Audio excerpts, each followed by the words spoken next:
지금 7월 달까지 경상수지가 집계가 됐어요. 한국은행에서 발표된 게요. 근데 이제 7월 달까지 집계된 것이 역대 수출만 보면 세 번째인데 역대 최고인 때가 언제냐면요. 2015년도가 최고예요.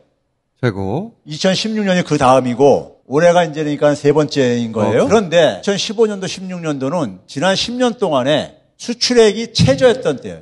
수출이 최저였어요? 예. 지난 10년 동안에 그러다 보니까는 그걸 많은 언론들이 놓치고 있는 건데 경상수지라는 게 무역이 대부분을 차지하는 건데 수출이 큰 폭으로 떨어졌어요. 2015, 16년도에. 그런데 왜 경상수지가 최대 흑자냐? 수입이 더 많이 폭락했다. 그러니까 수출도 최저고 예.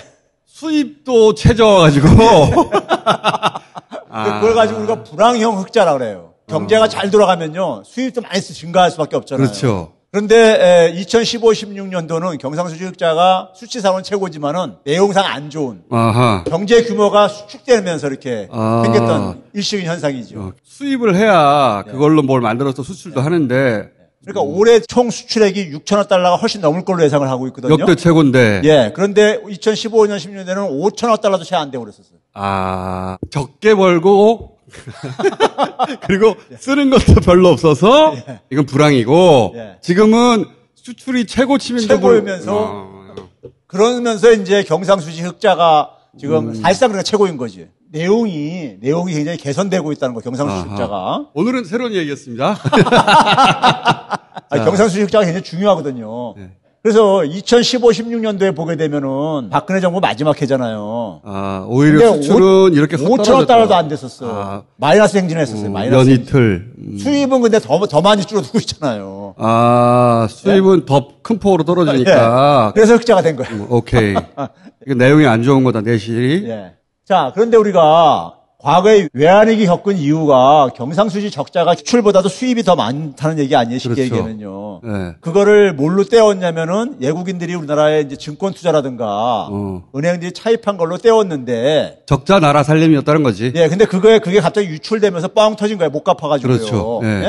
근데 그 당시에 국가 채무는 굉장히 낮았단 말이에요. 국가 채무가 아니라 경상수지가 외환위기를 결정한다고. 그렇죠. 국가 채무 때문에 외환위기가 발생한 게 아니다. 경상수지가 중요한 것이다. 그래서 우리가 그 이후에 국가 채무는 5배 정도 증가해서도 신용등급은 오히려 올라가고. 주황색이 국가 채무인데 이렇게 올라갔지만 신용등급을 봐라. 신용등급은 한 11등급 상향이 된 거예요. 여기는 외환위기 때 폭락했다가. 지금은 등급이 제일 좋지 않냐. 그렇죠. 자, 근데 우리나라 이제 외환보유고의 비중이 지금 한 4,600억 달러 정도 넘는데 GDP 대비하면 한 25% 안팎 정도뿐이 안 돼요. 이걸 좀 더 늘려야 돼요. 우리가 그러니까 벌어들이는 달러를 보면은 이걸 많이 늘릴 수 있거든요. 이게 외환보유액이 마지막 방어선이란 말이에요. 위기가 왔을 때. 싱가포르를 한번 비교를 해볼게요. 싱가포르는 경상수지 흑자가 굉장히 높죠. 뭐 두 자릿수로 이렇게 계속 되고 있잖아요. 싱가포르는 GDP 대비 외환보유액이 거의 막 90% 이렇게 돼요. 굉장히 높네. 싱가포르 국가 채무를 보게 되면요. 그 외환위기 날 무렵에 한 70% 정도 됐었어요. 지금은 뭐냐 150%까지 갔어요. 근데도 국가 신용 등급이 항상 AAA야. 왜냐하면 경상수지 플러스 외환보유고 때문에. 경상수지 흑자로 벌어들이는 달러로 외환보유고를 채워놓고 있는 거예요. 그러니까 조중동에서 항상 국가 채무 때문에 외환위기 온다, 나라 망한다, 큰일 났다고 하는데 실제 결정적인 팩터는 국가 채무가 아니라 외환보유고와 경상수지다. 그런데 경상수지는 우리가 괜찮은데 외환보유고가 싱가포르에 비해서는 낮으니 걱정된다면 외환보유고를 더 높여라. 그렇죠. 그러니까 그게 예스! 상시가 아니야. 투자자들이 가장 신경 쓰는 건 뭐냐면 달러로 제대로 해소할 수 있겠는가 없겠는가. 내가 투자했는데 이거 달러 있는 거야? 그렇지. 불안하고 그렇게 하니까. 그 IMF 때 그런 일이 터진 거 아니에요? 그러니까 그 상식인데 엉뚱한 거 가지고 하고 있다. 이런 거는 가르쳐주면 금방 이해하는데 아무도 안 가르쳐줘요. 교수님 화이팅! 이게 뭐냐면은 미국이 1년에 2번씩 그 환율 조작국 발표하잖아요. 그렇죠. 최근에 발표한 게 지난 4월 달에 발표한 거였었어요. 미국이 3가지 기준으로 환율 조작국을 정해요. 하나는 뭐냐면 외환시장에 개입하지 말라. 그래서 GDP 대비 2% 넘게 개입을 하면은 아하. 환율 조작국의 기준 중에 하나로 이제 딱 삼아놨어요. 그것도 진짜 웃긴 거예요. 그렇죠. 미국이 우리가 마음대로 돈 벌게 니네는 들어오지 마 이거 아니에요. 그렇죠. 네, 그거예요. 그런데 싱가포르는 네? GDP의 28% 이상이나 개입을 해. 예? 엄청나게 2% 넘으면 안 된다 그러는데 얘네는 그거 그냥 무시해. 무시하는구나. 왜냐면 자기네들이 외환위기 막는 게 중요하지. 그다음에 수출 늘리는 게 중요하지. 미국 그거에 우리가 신경 쓸 적이 없다 이거예요. 스위스도 와보세요. 15% 넘어. 대만 같은 경우도 한 6% 되는데 우리나라는 0.3%. 우리는 네? 지키려고 하네요. 네, 그러니까 우리나라 이재부 관료들은 미국에 가게 되면 스스로 저렇게 돼버리는 거야.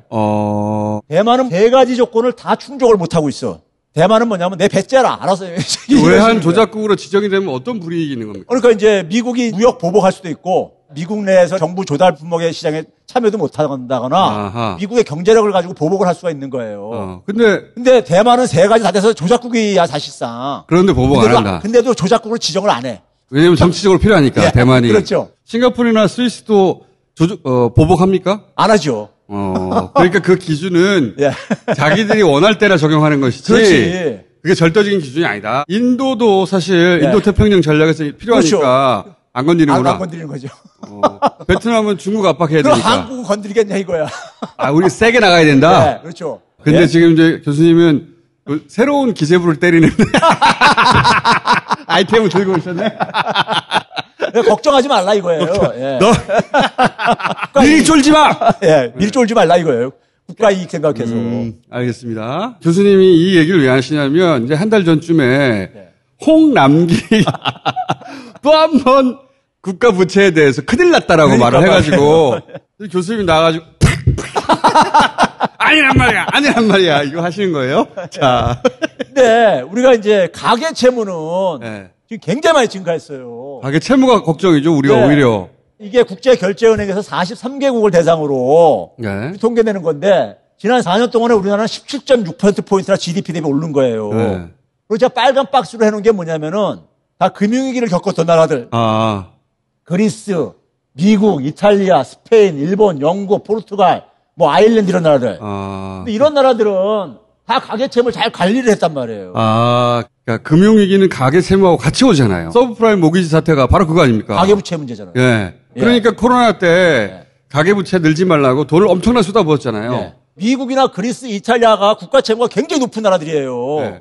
근데도 가계 채무를 재난지원금을 막 주는 거잖아요. 그렇죠. 예. 그러니까 이렇게 어려울 때는 개인이 빚을 지는 것보다는 국가가 빚을 지는 게 낫다. 그렇죠. 예. 그래서 재난지원금 줬는데 그 재난지원금 기재부가 못 주게 해가지고 교수님도 한번 팍팍 하신 거고. 그래서 우리나라는 코로나 때 가계부채 더 늘어났을 거 아니에요. 1등이죠, 1등. 그 어려움을 다 예. 개인에게 떠넘겼으니까. 예. 그린 색깔로 네모 박스로 해놓은 게 우리나라 GDP에서 가계 소비가 차지하는 비중이야.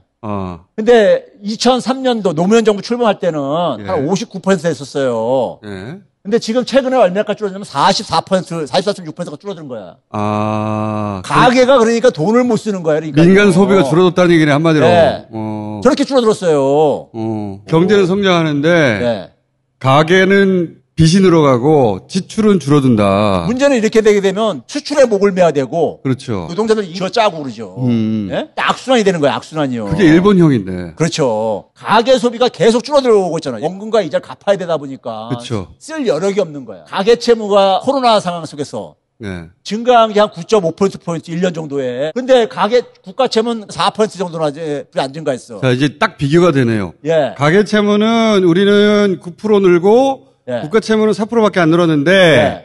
다른 주요 국가들은 정반대야. 가계 채무는 4% 늘었는데 국가 채무는 26%가 가까이. 가계 채무는 다 우리보다 적게 예. 늘고 국가 채무는 몇 배나 늘었단 말이지. 그러니까 국가 채무 늘렸으니까 가계 채무가 안정을 유지하는 거죠. 그러니까 이제 코로나 때문에 가계 채무로 갈 걸 국가가 부담했다는 거 아니에요. 그거를 하는 예. 방식 중 하나가 재난지원금인데 그걸 못하게 해가지고 예. 승질이 나신 거 아니에요.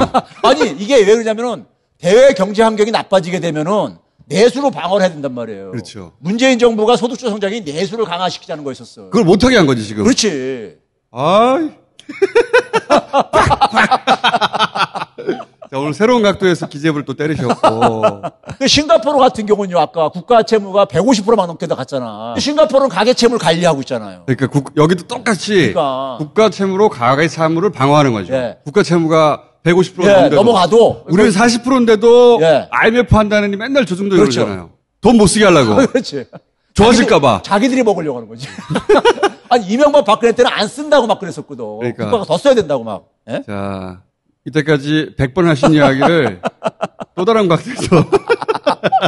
그럼 안 돼! 그렇지. 가계 채무가 굉장히 지금 위험해요, 지금요. 부동산 자산이 네. 소득에서 차지하는 비중이 미국이 금융위기 터졌을 때 한 5배 정도가 채 안 됐었어요. 근데 우린 지금 얼마냐면 7,800원 넘었어. 가계부채의 절대액은 사실은 네. 빚내서 집 사서 늘은 거 아닙니까? 그렇죠. 네. 그러니까 이 두 개 연결된 얘기잖아요. 서브프라임 모기지의 위기하고 본질적으로 구조가 비슷한 거죠, 지금. 그렇죠. 이게 진짜 위험한 건데 국가 채무 얘기만 하고 있다. 그렇죠. 국가 채무는 정상수지만 가게 되면 간다 이거예요. 돈을 엉뚱한 데 쓰고 있다는 그렇죠. 거지. 엉뚱하게 쓰고 있는. 그 우리나라 경제 관련 고위 공무원들의 사고방식은 기본적으로 돈을 그냥 주면 어떡해. 응? 무도동 무임금 아니야. 여기서 한 발짝도 못 나간 것 같아요. 그렇죠. 자꾸 돈 주는 거 버릇하면 일 안 해. 이명박이 대표되는 그 세계관. 예. 그거 그대로 유지하고 있어요. 싹 갈아야 돼. 세계관을 싹 갈아야 돼. 그렇죠. 네. 세계가 바뀌었는데. 민간 부분의 그 신용 대출이 장기 추세선보다 10%가 넘게 돼버리면은 경고 사인을 내는 거예요. 국제결제은행 같은 데서. 근데 우리나라가 지금 뭐냐면 18%가 넘었어요. 핵심은 그거네요. 예. 나라 돈을 어디다 쓸까를 결정하는 게 기재부인데 맞아요. 그 기재부가 국가부채 얘기하면서 민간 부분의 부채를 외면하고 있다. 그렇죠. 진짜 위기는 거기 있는데 그게 극명하게 드러나는 게 재난지원금 자꾸 지급 안 하려고 하는 것이다. 100% 하면 되는데 어떻게든 끌어내려서 적보도 없는 88%. 그거 봐보세요. 88%다가 막 93%까지 올리고 하면서. 그게 뭐야. 그리고 그 분류하는데 수백이 들어간다는 거 아닙니까? 왜 교수님 말을 안 들어? 아니, 저도 계속 얘기하니까 지겨워. 지겨운데. 네. 지금 민간 채무와 가계 채무가 굉장히 위험한 상태를 치닫고 앉아있단 알겠습니다. 말이에요.